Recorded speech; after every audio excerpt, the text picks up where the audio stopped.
Hello and welcome again to my YouTube channel. I am doctor Mohammad Danish. और आज जो आप लोग के लिए मैं बहुत ही इंपॉर्टेंट वीडियो शेयर कर रहा हूँ। ये वीडियो है उन लोगों के लिए जिन्हें लगता है कि उनका स्कोर काफ़ी अच्छा हुआ है यूपी पीजीटी 2021 के पेपर में, और आफ्टर ऑफिशियल आंसर की उन्हें लगता है कि उनके काफ़ी क्वेश्चन सही हुए हैं, और वो किसी भी कैटेगरी में, चाहे वो जनरल कैटेगरी हो या एससी हो, एसटी हो, ओबीसी कैटेगरी हो या ईडब्ल्यूएस हो या गर्ल्स कोटे में, if you think that your score is in the reach of that interview call, ठीक है। तो मैं आज जो आप लोगों के लिए वीडियो बना रहा हूँ, मैं सबसे पहले तो मैं इस वीडियो में बात करूँगा कि इंटरव्यू में जाने से पहले वो कौन कौन सी चीज़ें हैं जो आप लोग को बहुत ध्यान में रखनी हैं, वो क्या चीज़ें हैं जिसकी वजह से आप लोग इंटरव्यू में कट सकते हैं, ठीक है। एक तो वो मैं आपको बताऊंगा, और दूसरा मैं कुछ चीज़ें जो हैं आज की वीडियो में जिक्र करूंगा कि इंटरव्यू का जो पैटर्न है कि इंटरव्यू में क्या क्या चीज़ें पूछी जाएंगी, और जो 50 नंबर हैं वो किस तरीके से ब्रेक किए गए हैं कि उन 50 नंबर में कितने परसेंट क्या आएगा, तो वो मैं आज के सेशन में बताऊँगा।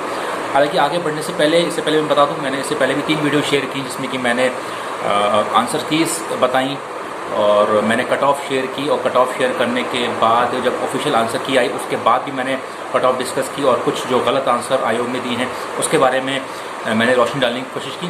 तो उसमें मुझे बहुत अच्छा रिस्पांस मिला, बहुत बच्चों के कमेंट आए, 100+ कमेंट आ चुके हैं मेरे पास, और बहुत अच्छा रिस्पांस मिला। मैंने हर बच्चे को कोशिश की है जवाब देने की उनकी कैटेगरी के हिसाब से कि जो भी उन्होंने स्कोर किया है।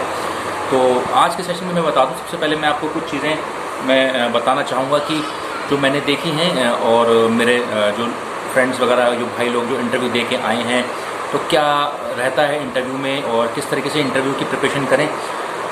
इस वीडियो के बाद मैं एंड में आपको और बताऊंगा, क्योंकि मैं अब इंटरव्यू की भी सीरीज़ शुरू करने वाला हूं इसके बाद, क्योंकि बच्चों ने काफ़ी मुझसे रिक्वेस्ट की कि सर बताइए हम कैसे इंटरव्यू की प्रिपरेशन करें।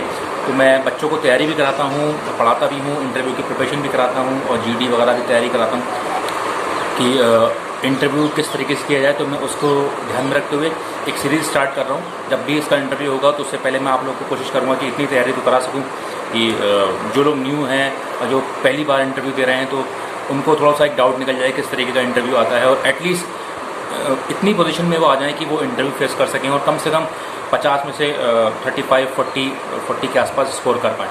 तो आगे बढ़ने से पहले मैं कुछ चीज़ें बता दूं कि वो कौन कौन सी चीज़ें जो आपको बहुत ध्यान रखनी है। अब आपका एग्ज़ाम तो हो चुका है, आपका जो भी है आंसर की के बाद आपका स्कोर रहा है। अब पहले तो आपको ये ध्यान रखना है कि आपके डॉक्यूमेंट्स में कोई कमी नहीं होना चाहिए। यानी कि कहने का मतलब ये है कि जो भी डॉक्यूमेंट्स हैं आपके 10, 12, ग्रेजुएशन या पोस्ट ग्रेजुएशन, तो जो भी आपने डेट ऑफ बर्थ या जो भी अपना नाम फॉर्म में फिल किया था वही नाम आपका मार्कशीट्स में होना चाहिए। अदरवाइज़ बहुत प्रॉब्लम हो जाएगी, क्योंकि बच्चे काफ़ी अच्छा स्कोर कर जाते हैं कई बार, और बाद में जब उनके डॉक्यूमेंट्स में देखा जाता है तो उनके नाम में कमी है, या उनके सरनेम में कमी है, या उनके फादर के नाम में गलती है, किसी वजह से वो, तो ये चीज़ बहुत इंश्योर कर लिया, क्योंकि डिस्क्रिपेंसी नहीं होना चाहिए कि जो आपने फॉर्म भरा था उसमें कुछ और नाम है, और जो आपकी 10th की मार्कशीट है या 12th की मार्कशीट है या जो भी आपका ग्रेजुएशन है या पोस्ट ग्रेजुएशन है, जो भी आपकी हाईएस्ट डिग्री है, तो सब में डेटा कॉमन होना चाहिए। जो भी नाम है या डेट ऑफ बर्थ है वो सही होना चाहिए, क्योंकि डेट ऑफ बर्थ और नाम अगर आपका सही नहीं होगा तो वो आगे आयोग जो है दिक्कत करता है, और आपको वो इंटरव्यू के लिए हो सकता है आपको वो काट दे या आपको ना बुलाए या फाइनल सिलेक्शन में आपको दिक्कत हो। ओके, तो एक तो ये चीज़ ध्यान रखिएगा, और यही डेट ऑफ बर्थ और नाम आपका यूआईडी में भी होना चाहिए, जो कि आपका आधार है, पैन है, उसमें भी आपकी वही डेट ऑफ बर्थ और एड्रेस वगैरह सही होना चाहिए। रही बात सर्टिफिकेट की, अगर किसी का कोई कैटेगरी सर्टिफिकेट है, कोई SC ST, तो उसका ध्यान रखिएगा। और जैसे OBC का सर्टिफिकेट है तो वो अपना लेटेस्ट होना चाहिए, लास्ट 6 मंथ का होना चाहिए। और अगर किसी ने EWS का सर्टिफिकेट बनवाया हुआ है तो EWS भी तब का बना होना चाहिए जब वो फॉर्म आया था उससे पहले का, मतलब होना चाहिए।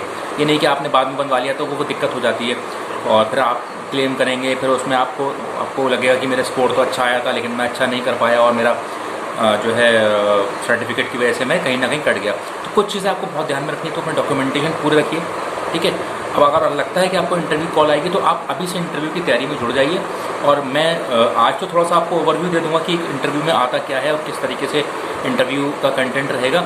इसके बाद में फॉर्मली जो है इंटरव्यू की तैयारी आप लोगों को कराऊंगा, क्योंकि बहुत रिक्वेस्ट आई मेरे पास कि इंटरव्यू के सर में बताइए कैसे करना है, हम आपसे जुड़ने को तैयार हैं। तो I would be very happy to help you out, अगर मैं आपकी कुछ मदद कर पाता हूँ, क्योंकि मैं खुद पढ़ाता हूँ बच्चों को, इंटरव्यू और GD वगैरह की एप्टीट्यूड की तैयारी कराता हूँ, और मैं इस चीज़ में मेरा एक्सपर्टीज़ है। So I would be happy to help you out so that you can crack your final seat, right. तो ये तो चीज़ मैंने बताई कि आपको डॉक्यूमेंट्स ध्यान रखने हैं। उसके बाद अब मैं बताता हूँ मार्क्स किस तरीके से डिस्ट्रीब्यूटेड हैं।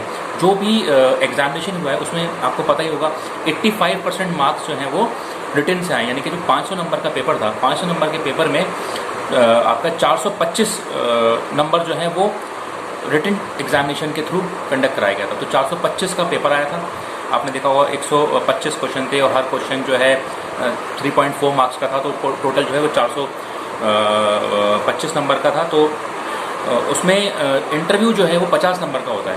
तो 50 नंबर के इंटरव्यू में उन्होंने 3 तरीके से बांटा है, यानी कि 4%, 3% और 3%, यानी कि 4% मार्क्स जो हैं उसमें जनरल नॉलेज, यानी कि जिसे हम कहते हैं सामान्य ज्ञान।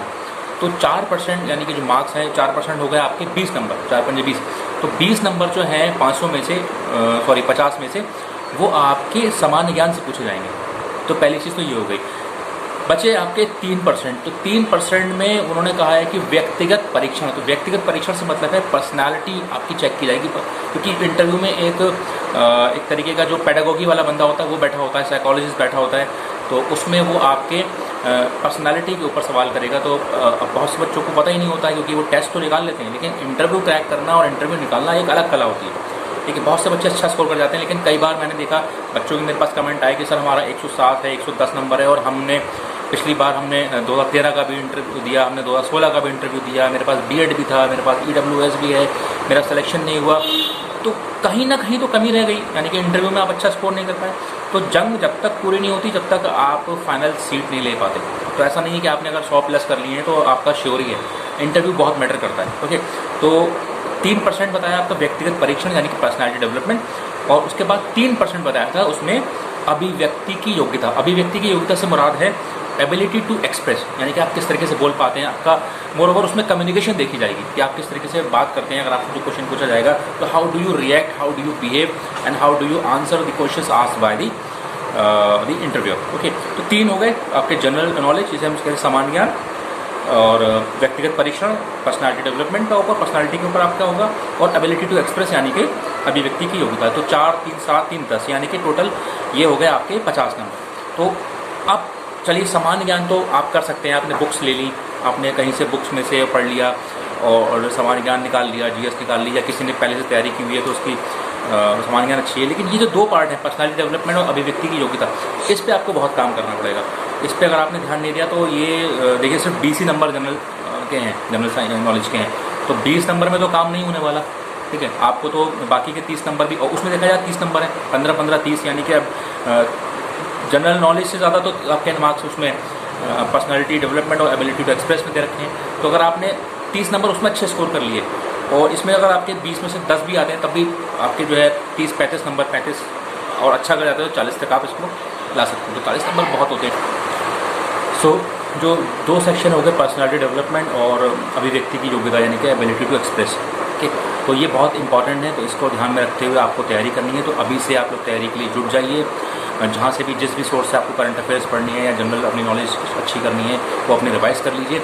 रही बात ये 2 टॉपिक हैं, तो इस पे मैं आपको बता दूं, मैंने आपसे कुछ टाइम पहले अपनी वीडियोस शेयर की थी। अगर आप जाएंगे तो मेरे चैनल पे देखेंगे तो पर्सनालिटी रिलेटेड मैंने काफ़ी वीडियोस शेयर की है कि मोटिवेशन क्या होता है, पर्सनालिटी क्या होता है, लर्निंग क्या होता है, ग्रुप क्या होता है, कन्फ्लिक्ट क्या होता है, लीडरशिप क्या होता है।